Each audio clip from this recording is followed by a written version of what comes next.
guys, I'm Bethany. Oh, we're starting. We're going. And I'm Dalton. And this is Looking for the Middle. Is it? It is. Oh, We are here and we are looking. And I'm feeling better. Good. I have a voice this week. Your voice does sound back to normal. It's Back been a rough couple of weeks, guys. It has been. Dalton being sick is really tough on me. Yeah, because I'm a big baby. He is absolutely a big baby. But I found out other people in the church had it as well, and they lost their voice and everything, which... Weird. One of them that lost his voice already has an incredibly quiet voice. So you just become a mute at that point. Aww. And I asked his wife later. She's like, yeah, he didn't say a word. It was great. Poor guy.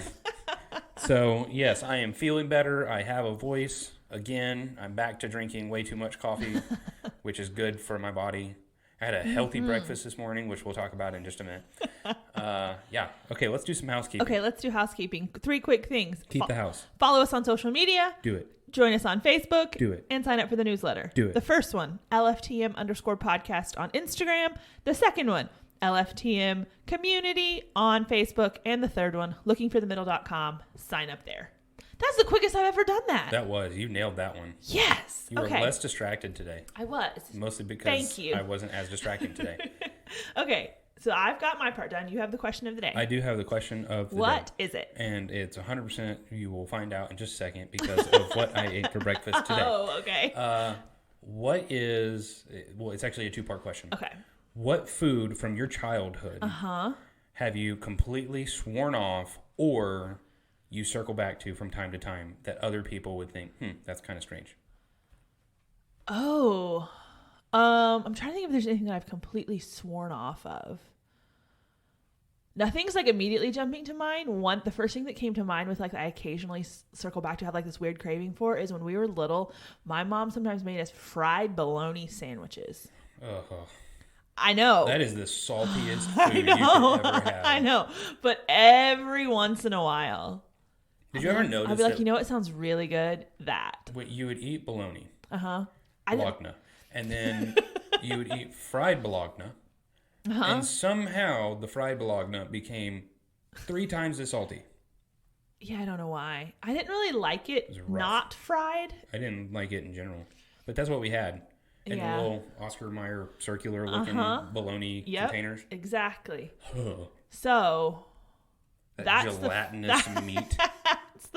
That's the first one that comes to mind. It's just, you ever stop to think about bologna for a moment? I know. I don't want to think about it. I don't want to. It's like no meat jello. Stop it. This is just weird. Stop it. For those of you that are bologna lovers out there, just why? Why? I don't understand it. Just fry it and it'll be fine. No, because then it's ridiculously salty. Like you don't eat other salty things. It's not What's salty. funny, in childhood, I loved putting salt on everything. Yeah. And I think that's one of those things that I've completely ruined. Like super salty. I cannot do super salty things. That's funny. I do kind of on the flip side. One thing I do remember when I was growing up, because there were 4 of us, and so it was not cheap to like go out to eat or whatever. And so I remember when we were younger, like it'd be like, "Ooh, we want Chick-fil-A or something." Chick-fil-A was always a little bit more pricey than like other fast food or whatever. And so growing up, I was like, well, Chick-fil-A is just kind of expensive. Like we're not going to do that or whatever. It's because the cost is high to be a disciple. But I laugh now because I am like, I go to Chick-fil-A all the time now. And I'm like, yeah, it's a little more expensive, but it's worth it. Also, it's just me. I don't have 4 kids that I'm taking there as well. I eat for 4 kids. I used to, when I go to Chick-fil-A, I'd request salt. I would salt the fries. Oh, dear gracious. Oh, yeah. You were intense. Now looking back, I'm like, what is wrong with me? How do you not have, like, blocked arteries and stuff? That's a great question. Honestly, I don't know the answer to that. Okay, so what's your food? So, this is why it was a 2-parter, because what's funny is ramen. Oh, I've just sworn off. I've never had ramen. You're not missing out on much. And I'm talking about, like, the dehydrated... block 50-cent packs. Yeah. I used to eat those in childhood, but I did not like seasoning or flavor, apparently. Just salt. I loved buttered noodles. Oh, okay. That was my thing. So my grandmother would take the ramen noodles out. So cheap. Throw it in a pot. She wouldn't put the seasoning in, though. And she would just put butter in it when it was done. She would just drain it, put butter in it, call it buttered noodles. And then when I went to college, the first month of my existence, and some of my college friends can attest to this, I didn't talk to anybody. I was antisocial. I just got there and was like, you know what? I'm going to do this college thing. I'm just going to get through it. I'm not going to make a lot of friends. I'm just going to muscle through it. Okay. Go home on the weekends, all this stuff. So I just stayed in my room and ate ramen, which had a meal plan. That was stupid. What's dumb? And I completely ruined ramen forever and all time. I still will not eat it. Ugh. It's just gross. Can't do it. Unless I'm desperate, in which case I will eat it very unhappily. You'll eat it to stay alive. The thing that I've circled back to, so this morning I had a really healthy breakfast. There was a lot of fruit. Right. Because it was a wild berry Pop-Tart. Pop-Tarts. I had sworn them off for a while. Oh, see, I never let go of those. So when I went to Peru in 2013, so 10 years ago, I lived off Pop-Tarts. Oh, wow. Because some of the food there freaked me out. And it was Pop-Tarts breakfast, Pop-Tarts for a snack. I ate Pop-Tarts religiously. Me and my dad just hammered those things. It's been 10 years. Yeah. And I just did not really touch Pop-Tarts. Not a fan anymore. I overdid it.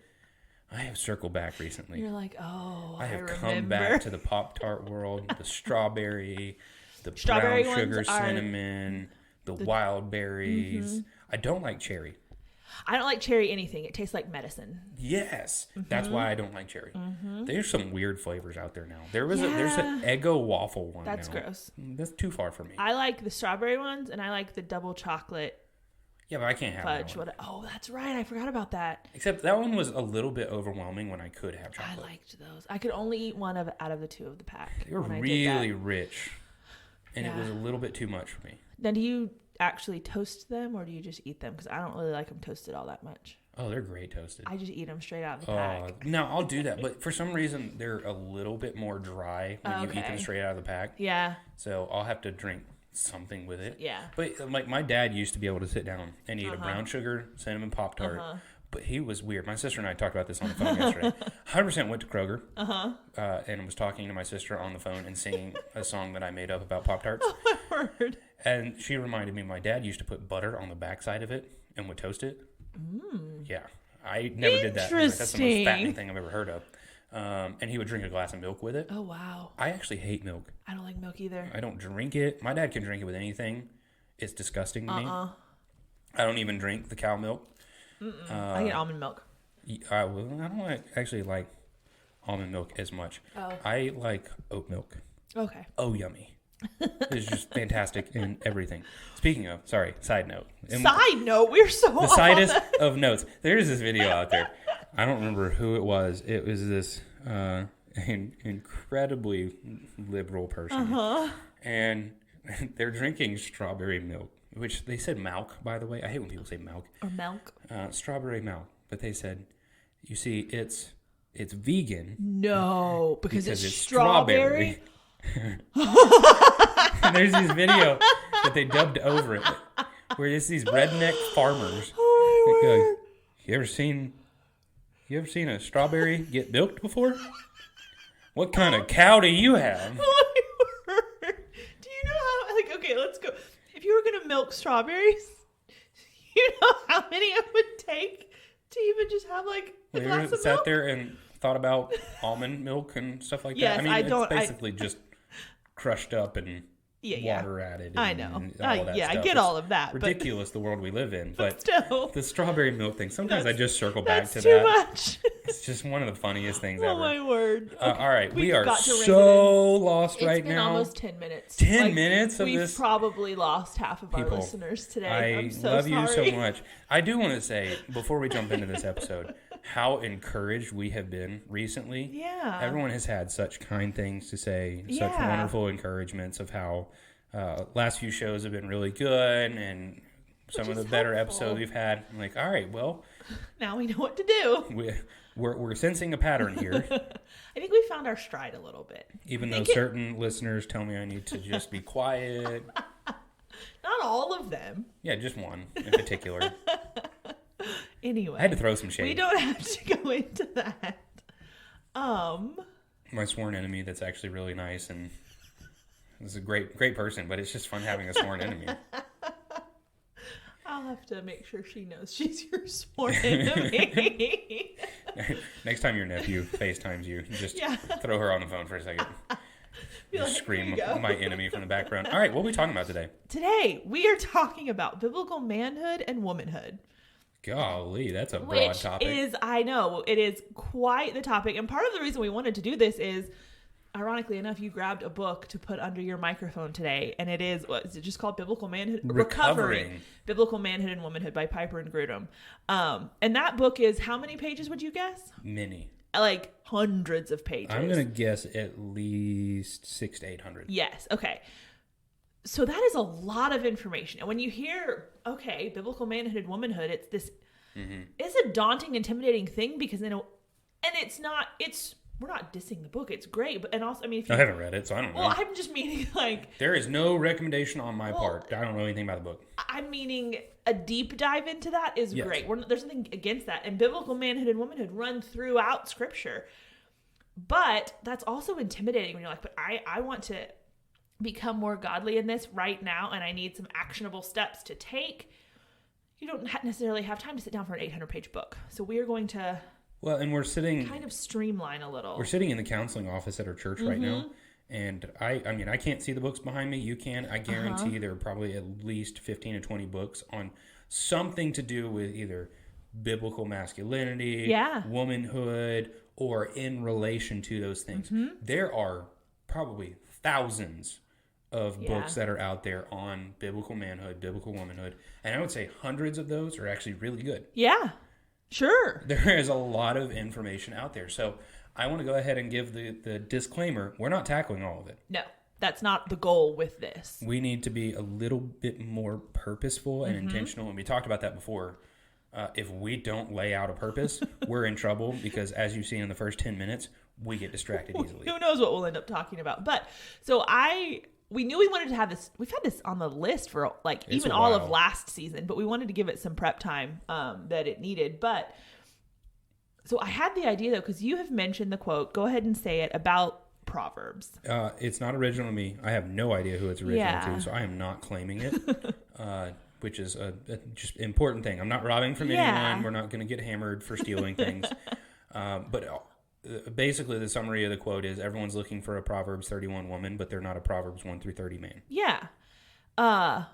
Which is valid. And so I kind of thought, oh, well, what if we look at biblical manhood and womanhood through the lens of Proverbs? We have the Proverbs 31 woman in, obviously, Proverbs 31.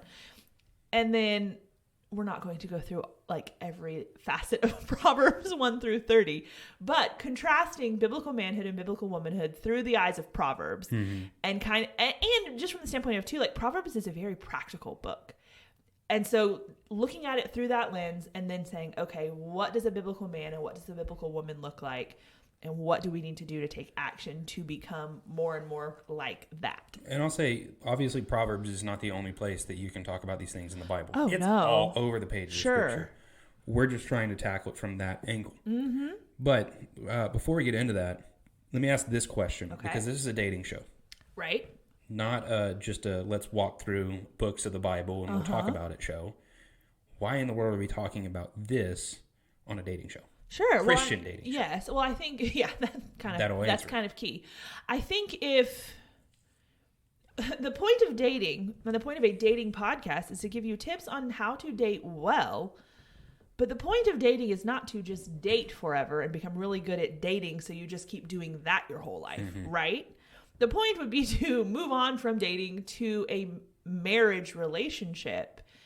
And as we've talked about, and this is since day one of this podcast, saying I do does not flip a switch on any sort of character in someone. It doesn't flip a switch on, oh, all these problems are just going to go away. It doesn't make things easy. Like there's not some magic whatever in a wedding ceremony.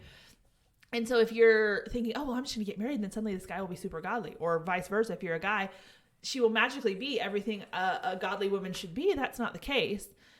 But if you don't know what you're looking for up until then, you may find yourself in that place of just hoping, poof, everything will be easy after we say I do.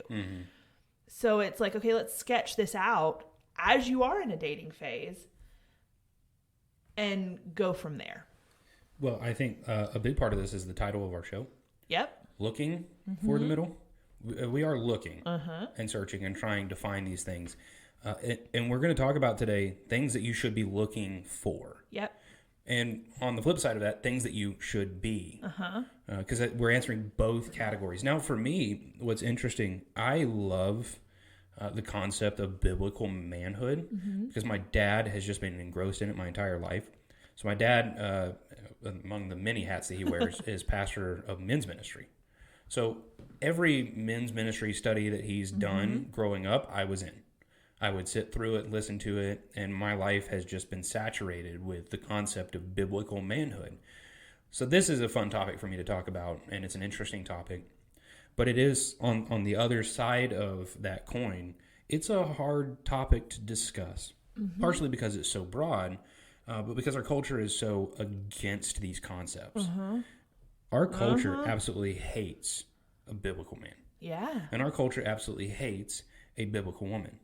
And it's not really a one-size-fits-all kind of category. Yeah. These are things that you must be, but it doesn't have to. You don't have to be the exact same personality across the board. Yes. There's a lot of disclaimers that I'm throwing out here. No, but it's important that we good. make those statements Yeah. ahead of time as we get into this. But everything we're going to be talking about is countercultural. We did discover something in conversation that I think sets the table for this. Yeah. Because you'll find a lot of the themes that we're going to be picking out here correlate. Yes. There is a lot of similar things on the man side and on the woman side. When I talk about being a Proverbs 1 through 30 man, where I start is Proverbs 1:7. Yep. The fear of the Lord is the beginning of knowledge. Fools despise wisdom and instruction. Yeah. So that was kind of where I was planning to jump off of a biblical man fears the Lord, and that's where it's the beginning of knowledge and wisdom. Yeah. You made a comment, and this is something that I should have seen way earlier on, but it just kind of dawned on me. Yeah. Read the verse that you were reading from the end of Proverbs 31. Yeah. So Proverbs 31:30 says, "Charm is deceitful and beauty is vain, but a woman who fears the Lord, she shall be praised." So in both instances, Proverbs 1:7, the very beginning of the book, the fear of the Lord is the beginning of knowledge. Yeah. Proverbs 31, what verse is that, 30? 30. And there are 31 verses, so it's like second to last verse. And it ends with the fear of the Lord. Yeah. So that is, I think, the major overarching theme of biblical masculinity, biblical womanhood, is the fear of the Lord. Yeah, well, and I think it's just the overarching theme, I guess you could say, of being a follower of Christ, being a Christian, which, sure, like you were saying, there are distinctly feminine and distinctly masculine requirements, callings, all of those things. But there is a lot of overlap because being a follower of Christ in so many ways is just being a follower of Christ. There isn't that distinction. It's just being a disciple and follower of the Lord. And so, yeah, that's what Proverbs is, bookended by fearing the Lord. And in Proverbs 31, where it says, "A woman who fears the Lord, she shall be praised." There's this whole list of things that precede it that a godly woman should be, but this is the one that shall be praised. This is the one that's called out as being praiseworthy. And so I think so much then of Proverbs is saying, okay, fear the Lord, and as you'll talk about a lot, wisdom is key. Everything else is just an outpouring of that, an outflow of those two things. It's saying, okay, here are the things you do when you fear the Lord and have wisdom. So that's our starting point. Yep. If you want to know what a man is according to the Word of God, and you want to know what a woman is according to the Word of God, you start here. It is one that fears the Lord. Which, do you want to camp out for 1 second? We didn't really talk about this quickly. On the concept of fear? Yes, thank you. Yes. Okay. Great mind. I was actually about to just go ahead and jump into Wonderful. it. I wasn't even going to ask for permission. Great, go for it. The concept of fear is an interesting one, and there's a lot of debate out there as to what it means. I don't necessarily take the fear of the Lord as a holy terror in terms of you're just scared and terrified of the awesome Right. power of God. Now, there is a level of that is present Yes, the in the unbridled sinner's power of life. Yeah. There should be some sort of terror involved in that, not in terms of like scary movie murderer type deal, Right. but a holy terror of an awesome, unlimited, powerful God when you're a sinner who can't be in his presence. Exactly. So there is that aspect of it. I don't think that's necessarily the concept that's at play here. When you read through Proverbs, that doesn't seem to be what's at stake. I take the fear of the Lord as a holy awe and reverence. And when I say awe of, when I say holy at the very beginning of the literal definition of holy is set apart. Right. So it's an awe and reverence that is set apart from every other type of awe and reverence you can have. Right. I mean, I go to the Grand Canyon and be in awe of what I see. But that should not equate to the awe that I have when I experience God. Right. The reverence that I have for my parents, they are in a high place in my life. But that should in no way be the same as the reverence I place on the Lord. Right. So that is a set apart fear of the Lord, a holy awe and reverence of his sheer beauty and majesty and greatness and worth and value, and I could go on and on forever. Yeah. That's kind of the concept of that I take. What do you think? Yeah, no, I agree. I think it's and I always think of like, because even in the verse you were talking about, says the fear of the Lord is the beginning of wisdom. And so just kind of adding to what you were saying is it's this holy awe and reverence that produces action, that produces change. It's not, oh, wow, God is awesome and I'm fearing him and whatever, and now I'm just going to go back to my life and do whatever I want. Those two don't go together. It's if you are fearing the Lord, then you have a reverence for him that produces an action of growing obedience to him as well. Now, before you at me, again, I'm not writing off the fear in terms of we are sinners in the hands of an angry God. Who wrote that? Is that Jonathan Edwards? Edwards. I think. We very much are. Sure. So there is that fear aspect of we come before the Lord with fear and trembling because we are unworthy to be in his presence. That is present. But I think the major overarching theme of Proverbs is that holy awe and reverence of actively pursuing the Lord because there is none like him. Yes. That would be where I would go with it. And that is the man or woman, this is where you have to start. Exactly. And it's the same thing of, the two great commands that Jesus says. Love God, love your neighbor. The only way you can rightfully love your neighbor is by first loving God. So it's the same thing here. The only way that you can truly be a man of God or woman of God is by first fearing him. Yeah. This is our starting point. It is. And like with Proverbs 31, like you ladies know, a lot of times it can just be this daunting list of what the perfection of biblical womanhood is, and that you have to do all the things and be all the things to be good enough. And I want and then at the end it talks about fearing the Lord. And I think if we, in a sense, bring that up above all of the others and say, if this is in its right place, all of the rest will flow out of it. Not because, and like you said, there's a lot of variation of what that looks like. This is not a cookie cutter mold that everyone has to mold themselves into, I guess. But put that over it and the rest will flow out because you fear the Lord, not because you're trying to earn something from him. Like that's, I think, an important distinction of what that looks like. That's a really good distinction too. As I'm shaking a mechanical pencil on the microphone, that's probably going to pick up. That's a really good distinction. All of it's like the fruit of the Spirit. It's just going to show up in your life when you really have trusted in the Lord, when you've chosen. Careful how I word that.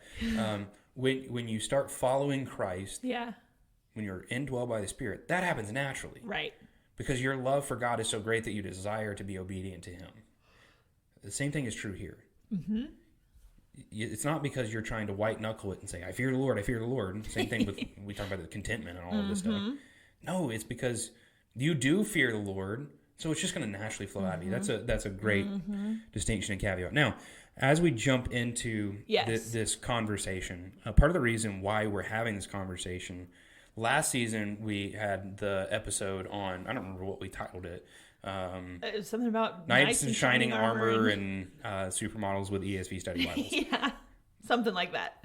One of the major themes of that show was you're just not going to find that perfect someone that's out there that women are expecting to have this massive chiseled knight in shining armor that's going to show up and lead them perfectly spiritually and all of this stuff. And the same thing, guys are looking for this supermodel type woman that knows and is able to just thumb through an ESV study Bible. That you're not going to find that. Right. So manage your expectations and know what Scripture calls. That was the issue that we pointed out. And a lot of what we've been doing this season is, okay, we pointed out issues. Yeah. Let's try and answer them. So that's a big reason for this episode is answering that problem that's out there in the church today. Yeah. Don't look for that. Okay, great. Okay, now here's what you're going to need to look for. Yeah. So since the statement that I have made is everyone's looking for a Proverbs 31 woman, let's start with the Proverbs 31 woman. Because I know you've got a list of things that you've seen. I do, yeah. They're not exhaustive. There's so much more in the Bible that we could say, but that's a great place to start.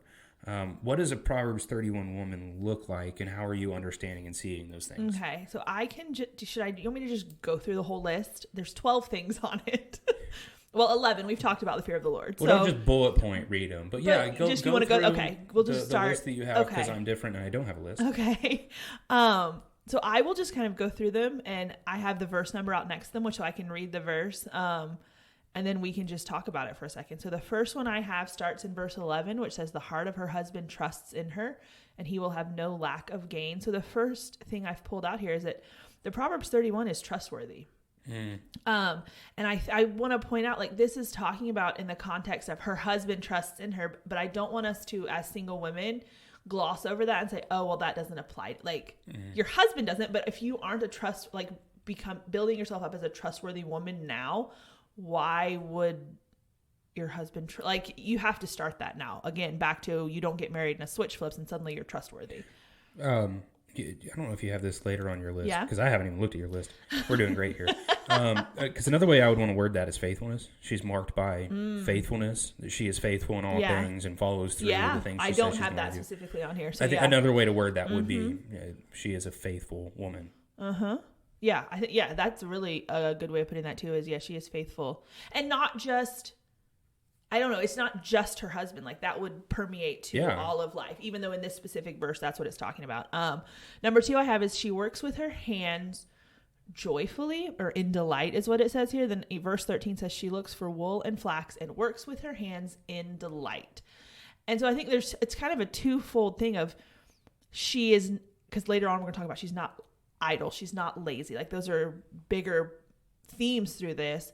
But the in delight is the one that stuck out to me too, of I think a lot of times we can fall into checking things off the list and doing the things we have to and doing the things we're supposed to because we're supposed to.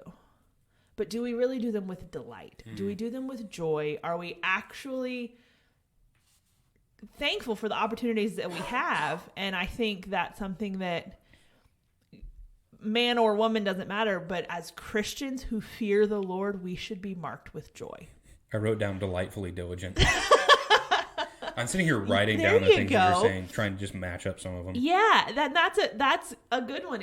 She is delightfully diligent in doing the tasks that are put before her because she sees them as opportunities given to her by the Lord. So that's the next one. Verse 15 then. She rises also while it is still night and gives food to her husband and portions to her maidens. And I don't think, did I say food to her husband? Food to her household. I don't know what I said. I don't know what you said either. Anyway.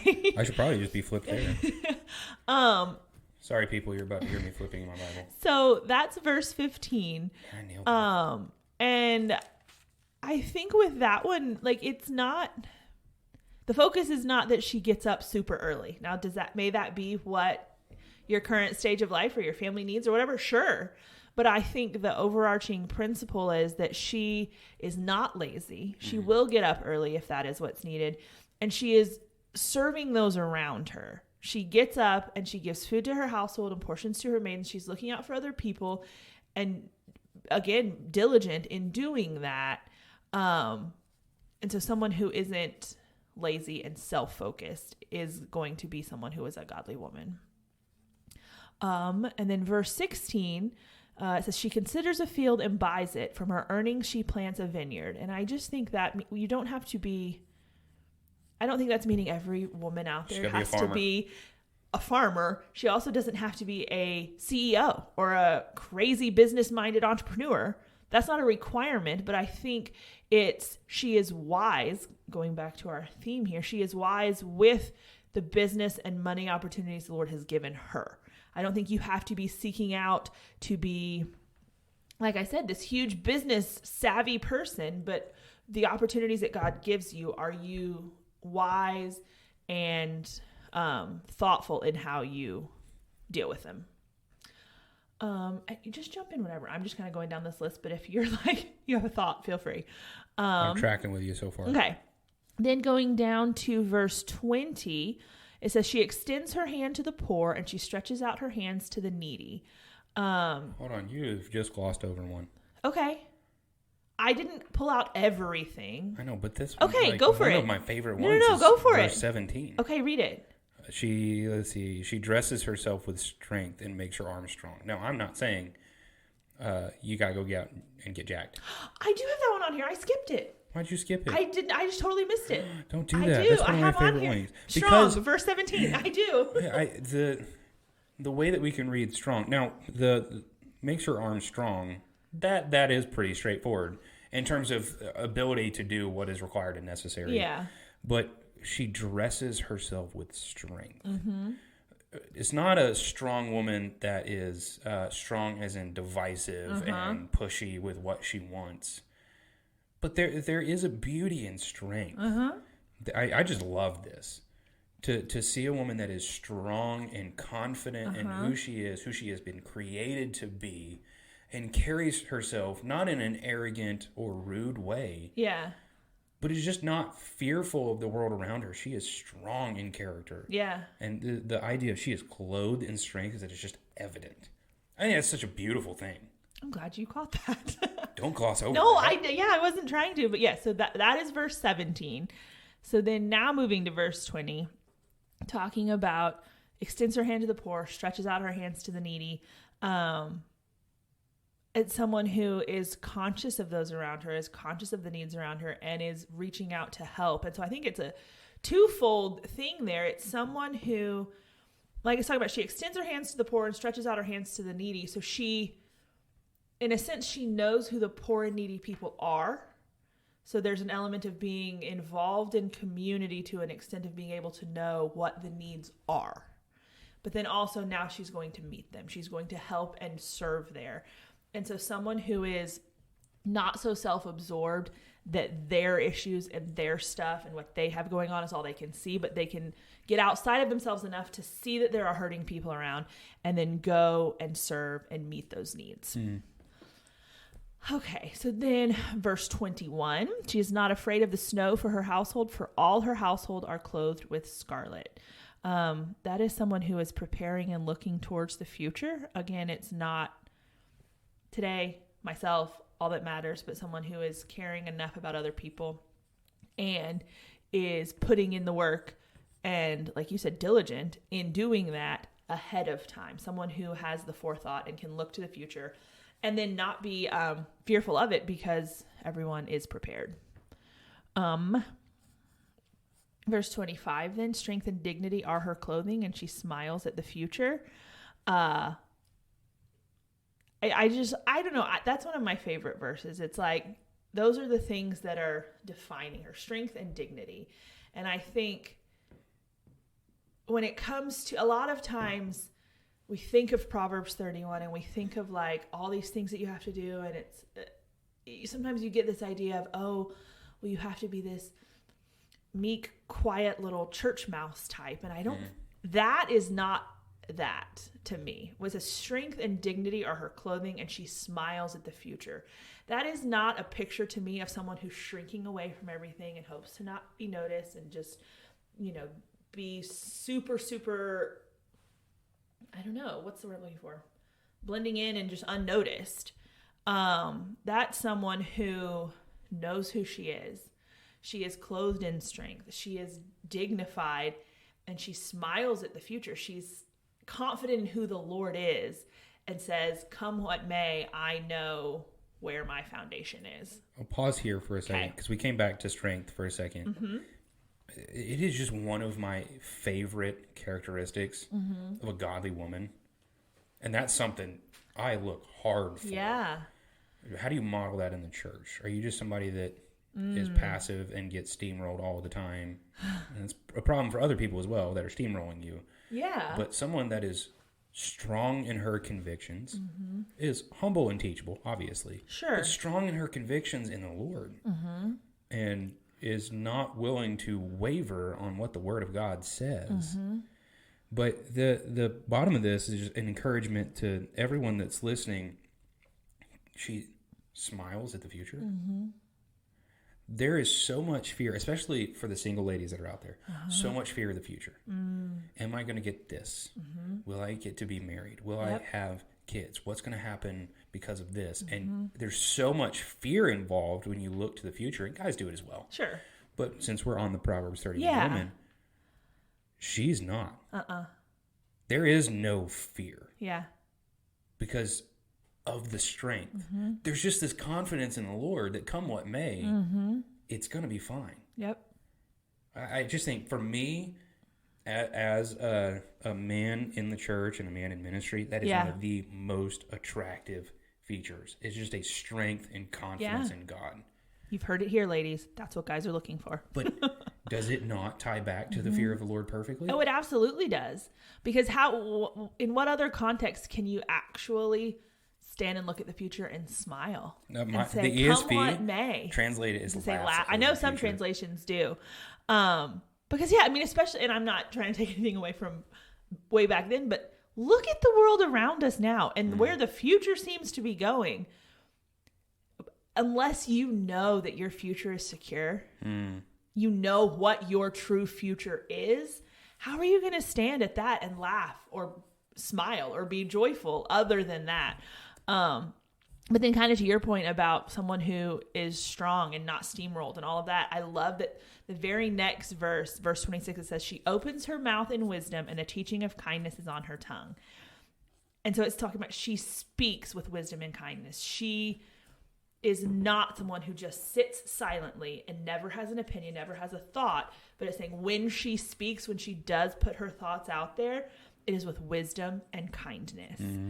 And so that's such a key. Opens her mouth in wisdom, teaching of kindness is on her tongue. So it's not that Proverbs 31 is not saying that women should not have opinions and women shouldn't think and women should just be quiet. It is saying, but when you do speak, it should be wise and it should be kind. And I think that is something that we all have plenty to work on with. And then the last two, verse 27, it says, she looks well to the ways of her household and she does not eat the bread of idleness, which kind of goes back to, we talked about not being lazy. Same thing again. She's not an idle woman. She is doing the work of the Lord, whether that's tending to her household as in her husband and children. Maybe it's your parents, maybe it's your church community, whatever household is. It's kind of like, I don't know, I think there's an element of it that's kind of like when it talks about love your neighbor. We're not talking about your next door neighbor. I realize this is more specific, but this isn't, well, I'm single, so I'm just going to be lazy because there isn't a household I have to take care of. It's like, find the people that you can take care of. Find the lives that you can pour into. And then verse 30, which is, where we were talking about the fear of the Lord, but the first part of that verse says, charm is deceitful and beauty is vain. And so a godly woman is one who understands that and is not overly concerned with outward appearances.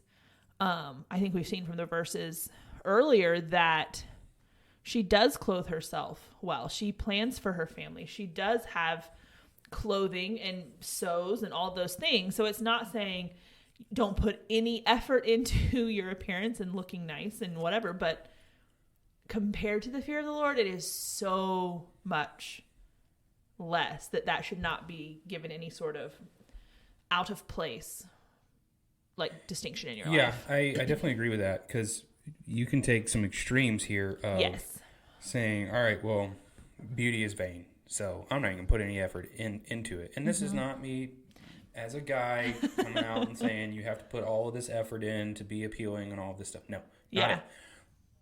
But it does talk about she's not lazy. She's not idle. Right. But that's not her driving force. Our culture, and I apologize to women all the time for this. Our culture is just wrapped up in this perfection of body type and looks and doctored pictures. And what Proverbs is saying is that's not what beauty is. What the culture and the world around us says beauty is, that's not what it is. It does talk about in the scriptures across the board when it talks about women that there is just this beauty that is in them, and men are like gorillas. It really is a story of Beauty and the Beast here. Of even if there are good-looking guys out there, they're not. It's just not the same. Right. There is just this beauty and dignity with women, and there's effort that's placed in there, but it's not this obsession with self. Not overly consumed with self, but adorned with the beauty that Proverbs 31 says is beautiful. Well, and that word vain that's there, it in like the Hebrew, it means like a breath or a vapor. And so I think the verse is contrasting that charm is deceitful and beauty is vain because it will pass away so fleetingly. But fearing the Lord and having a reverence for him, that will not pass away. And so it's putting off the fleeting things and putting on the much more like important permanent things. In that verse, I feel like that contrast is what you're saying. Yeah, that's actually a really good list. I don't remember why. I went through this exercise about a month ago. I don't know the context of it, but I just worked through Proverbs 31 and I was like, what's here? Yeah. And you picked out pretty much everything that I saw. I don't have that list in front of me. But just the beauty of what this list describes is incredible. And I think that you can put a lot of pressure on women in saying you have to be a Proverbs 31 woman. And so you got women running around like chickens with their heads cut off, trying to fit this box and be everything that you're supposed to be, instead of what you pointed out at the very outset of this flows naturally when it begins with the fear of the Lord. Yep. This is something that is just joyfully oozing out of you. This is what you're marked by. Yeah. It does take diligent effort, though. Sure. I mean, that was number 3, delightfully diligent. All of this does take an effort, but at the same time, the Lord creates that desire within you and gives you the ability and skill to be these things. Yeah. My job was harder. You just wanted to have the harder job. No. You only had one chapter, and it's not even the whole chapter. I would say just really like the last 2/3 of it. You got the last 2/3 of a chapter. I gave myself Proverbs 1 through 30 in the first part of Proverbs 31. So we're going to take an intermission here because it's going to be another hour and a half. I didn't do what you did and develop this big, massive list. I just kind of worked through a couple of themes that I noticed. Especially, what's funny is in other places in the Bible, there isn't a massive amount of instruction of saying, men, you must be this, and this. Yeah. There's a couple of key themes that are just all throughout the pages of Scripture that I'm going to touch on and hit on. It's because God knew most women's brains work in a list. Yeah. My dad gave me a gift years ago. This is when I was a teenager, and I don't remember what the gift was. Yeah. But I remember what it had on it. He had engraved on it, I think it's 1 Kings 2. Okay.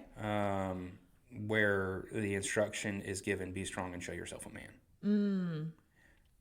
That's the instruction that he gave to me. And that's why I started becoming obsessed with the concept of biblical manhood. So where I start is the exact same place we started where the women are. Fear the Lord.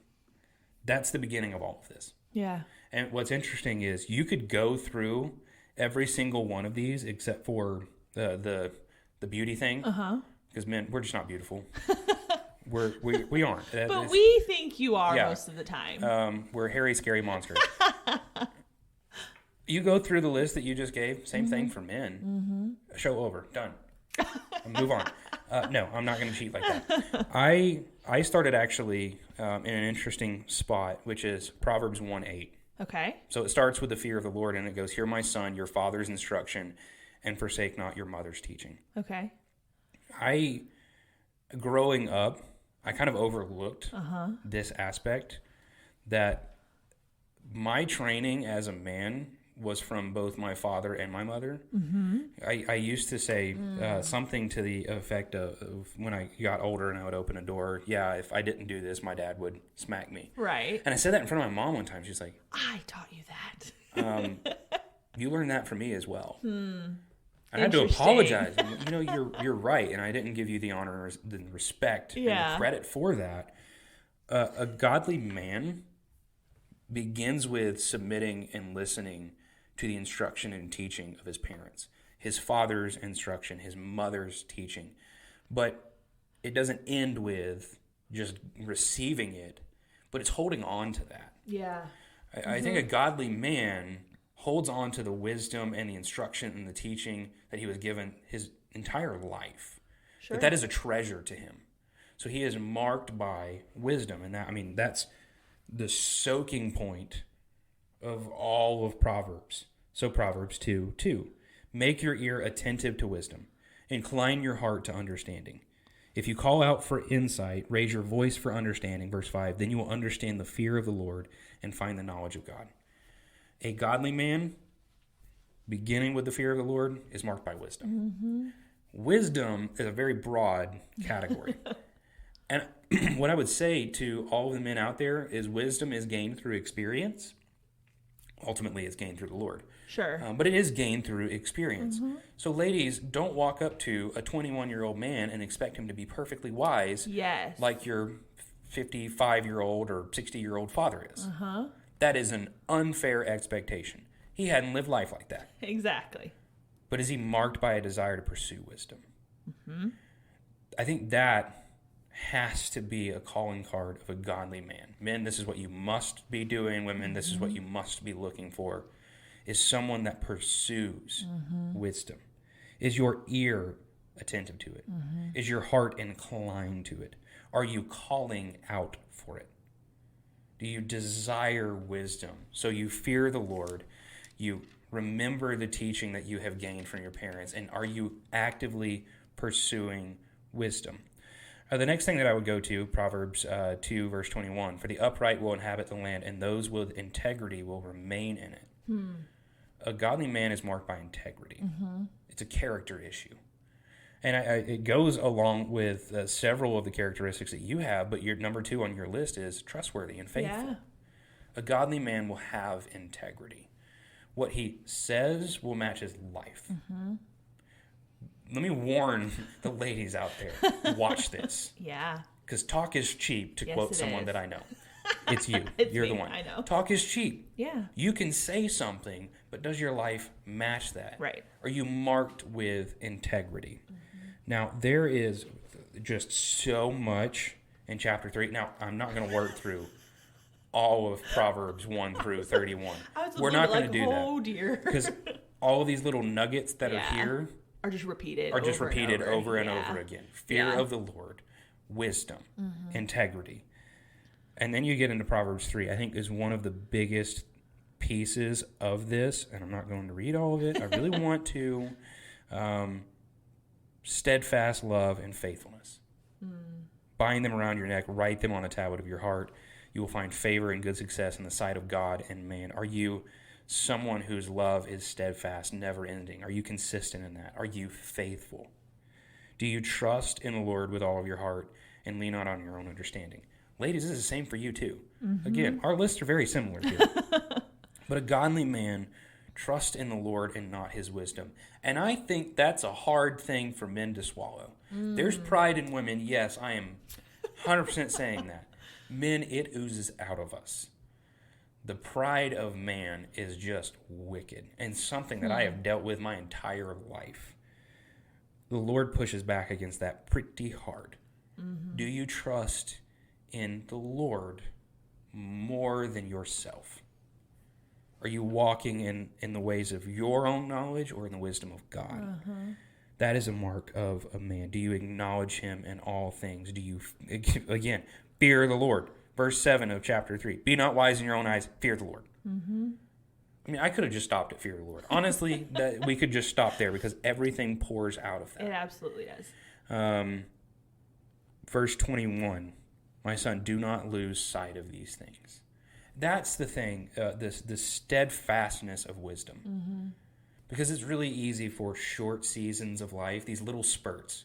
Oh man, that guy, he is showing some good character. Is he consistent in that? It's like when you're working out and it's hard and you're like, okay, well, I can do anything for 10 more seconds or I can do anything for 30 seconds. This is the opposite of that. It's like, yes, it's hard, but you have to persevere through it. And it's that's why... let me just hurry up and get it done with this. Proverbs feels so redundant because it's so many things over and over again. But it should tell you how badly we need to know it and how quickly we forget it. I mean, I could get on Lost on a Rabbit Trail of Israel for a second. Yeah. If they're faithful, they sin, they repent, and they do this over and over again. And over. Because we do that. Mm-hmm. So as a man, are you fearing the Lord? Are you actively pursuing wisdom? Are you pushing back against your pride and leaning on the understanding of the Lord?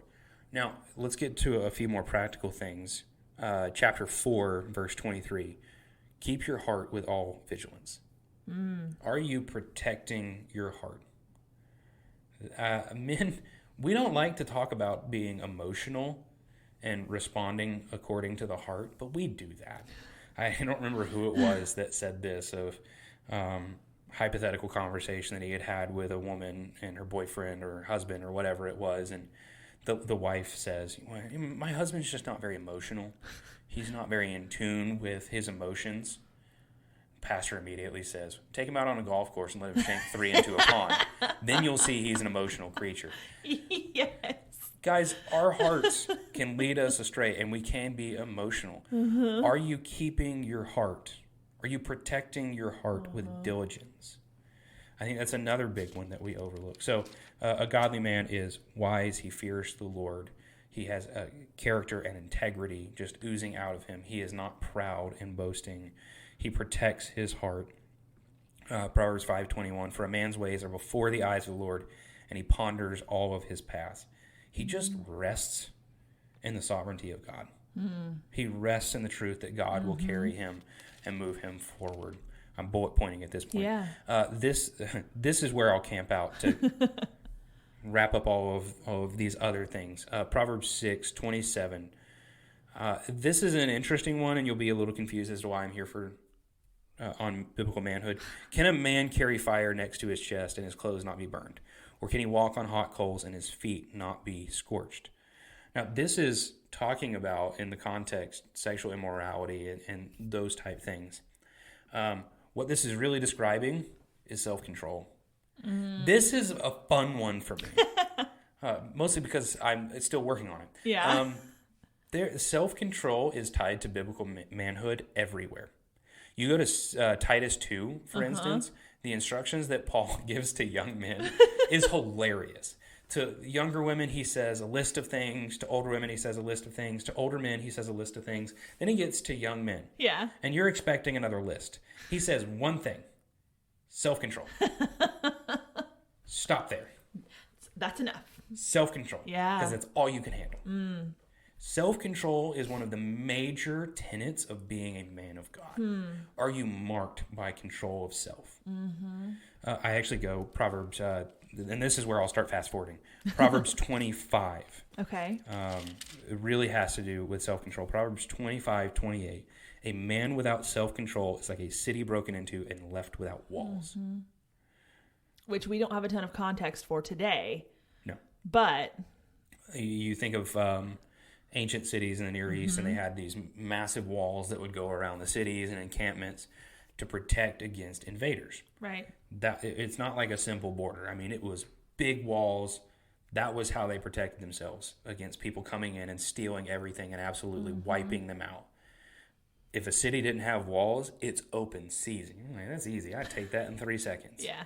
A man without self-control that is not marked by self-control will be destroyed in a moment. And that's why you go back to earlier in Proverbs where it talks about carrying fire next to his chest and being very dangerous.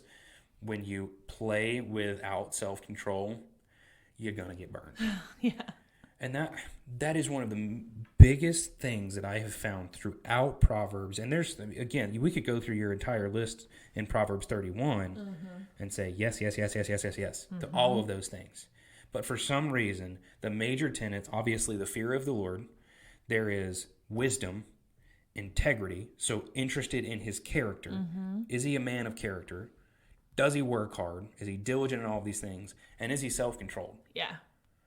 It just hammers self-control, self-control, self-control, because we're so bad at it. I don't understand why it is, but we're just awful at self-control. Food, give it to awful me. at self-control. Sexual immorality, awful at self-control. Just simple things in life, awful at self-control. That's why Paul was so focused on it. That's why the Proverbs are so focused on it. All throughout the scriptures, be self-controlled. Now, I want to wrap up my little list of things, and I have been all over the place compared to you. That's why you had the tiny list, and it's not fair. I'm going to get outside of Proverbs for a second. Okay. Because there's a few other things that mark a man of God. Obviously, we talked about strength. Be strong. 1 Kings 2:2, I think. Be strong and show yourself a man. Strength is one, and I'm not talking about has to be just absolutely jacked, but it's marked by strength and character and the way that he carries himself. Is he courageous? That's not talked about a lot in the world around us. A courageous man. He is not fearful of the things going on around him. He is not fearful of the future. He is not fearful of the life he is living. He is just courageous. Man, where are the men of courage? I feel like they've just been lost. I don't think they've been lost. Or I think they have been beaten suppressed. down. Yeah. And so, I don't know. I feel, I don't think this is a popular opinion amongst women these days, but I feel bad for guys in today's day and age. And we're not going to get off into some. It's really easy to. Well, I know. I can see it happening. But like with feminism and just the way society looks at strong men with conviction, I think it just gets beaten out of them. And you get so beaten down that they just stop trying, which isn't necessarily okay, but I get it. And so, I don't think it's a matter of they're just lost. I think they're exhausted. Yeah.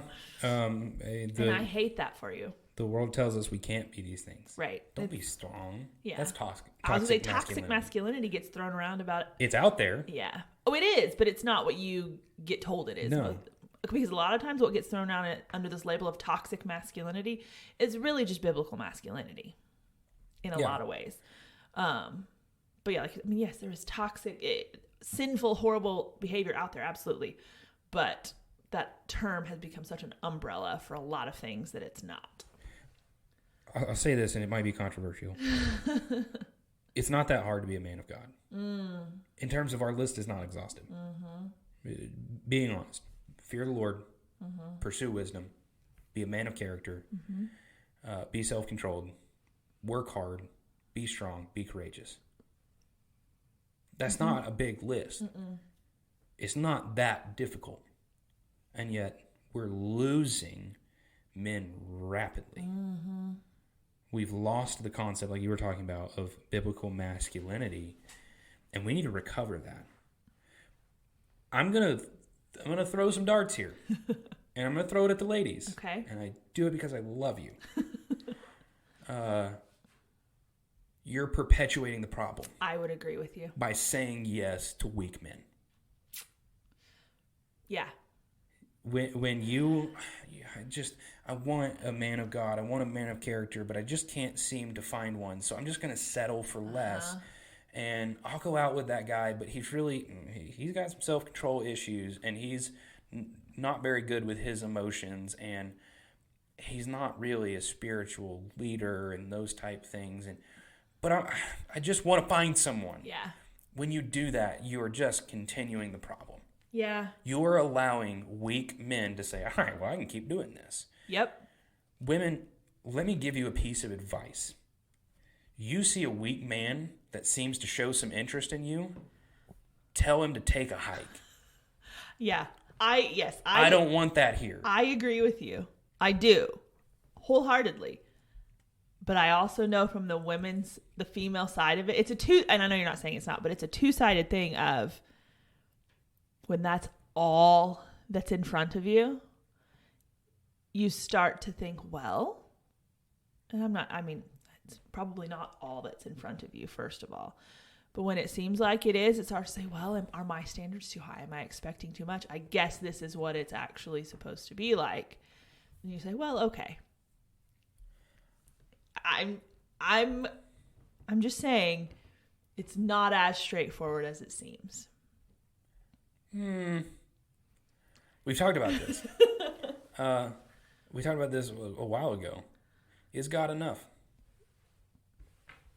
Yep, that's what I'm saying. I agree with you that that's what you should do. I'm just saying it's tough. But is God enough? Because I understand it is tough. It is hard to be like, all right, well, I keep passing on all of these guys that are just weak men. And let me just throw out a wrinkle in everything I just said. What you didn't hear me say is this guy has to be perfectly good looking. Right. He's got a clear 6 figures. He's got to have this, and this of all worldly standards. I didn't say one of them. Fear the Lord, holds on to wisdom, man of character, self-controlled, strong, courageous. That's what I said. Yep. Not a single thing from he has to fit this perfect, massive NFL football player type look. Didn't say that. No. So if you're sitting there going, well, he's not exactly what I want because he's just not this buff, massive guy that's super rich and can let me just live out all of my fantasies and dreams. I didn't say any of that. No, you did not. So if you're saying no because of that, check your heart because you're saying that. Oh, for sure on that. I agree with you. But what I am saying is you need to fear the Lord and be satisfied in him enough to not let weak men continue. And just say, I'm sorry, but I'm not interested for this reason. Tell him graciously. I was going to say, that's the thing, though, is you have to tell him. Graciously and as lovingly as you can. But if this guy, you can just tell there is no self-control within him, I'm just not that interested because I've noticed this pattern in your life, and this is a big deal for me. This is a deal breaker. Do you have a confidence in the Lord to say that? That would be tough. It is. Yeah. Yeah. I've had someone say it to me. It was back in college when I was wrestling through a lot of these things. Yeah. Someone said it to me, kindest thing they ever did. Yeah. Hurt real bad. So bad. But it was effective. Yeah. Because I looked at myself and went, oh, ooh, I need to examine this. Are they right? Maybe they're wrong. Are they right? Turns out they were. So I had to go through some serious heart change at that point. And it was so beneficial for me. I never dated the girl.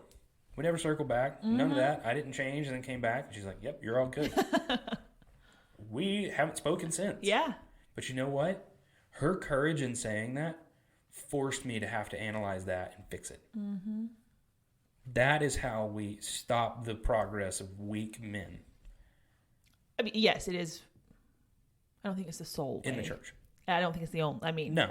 I know you're not saying this, but it kind of sounds a little bit like you're saying, women, it's all on you. Nope. I know that's not what you mean. I just want to clarify because I know you don't mean that. That you're not saying this is your responsibility, ladies, to make sure these guys are toughened up. I know that's not what you mean. I didn't say toughen up. If you're talking about weak, the solution is to toughen up. No, it's be strong. Okay. I will fight you over semantics. We do not have to get into semantics. We do not have time. No, because then on the men's side of that, so many men don't take the Bible seriously, don't take the Word of God seriously. Yep. We were looking, there was a quote the other day, and I don't remember who it was attributed to. It was either two-thirds of all missionaries are married couples, a third are single women, and then the rest are single men.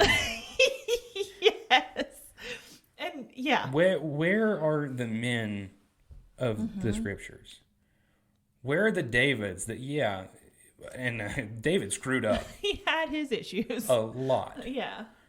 And we see him come around when the prophet comes up to him and like, you are that man.